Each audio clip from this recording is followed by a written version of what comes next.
This game is unbelievably easy to set up and explain, plus you get to watch your group take big kicks at a little penny. To play, you need 2 folding chairs and 10 pennies, or really just any 10 coins.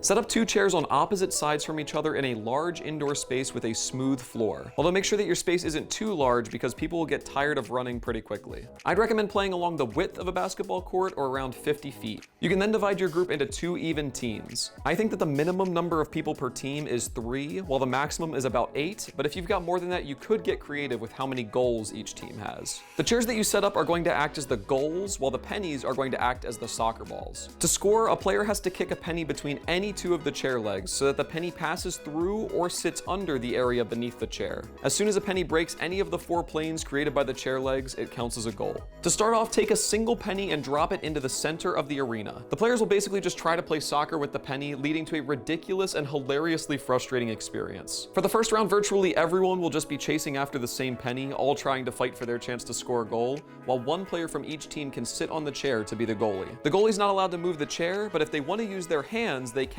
as long as they stay seated. When someone scores, give their team a point and have everyone return to the middle for another penny drop. This time though, right before you start, tell them that you'll be playing with 2 pennies at once and drop them both in. Now the players will sort of divide their attention between the different pennies, which will just add to the craziness. After either one of the pennies breaks the plane of the goal, then the round is over, and you can return to the middle for, you guessed it, a round with 3 pennies. You can do this over and over again until the last round where you've got 10 pennies all at once, with people spread all over your space. Some people will be fighting for the same penny, while others will have 2 pennies to themselves. It's a chaotic time, but after the final round, whichever team scored the most total goals wins.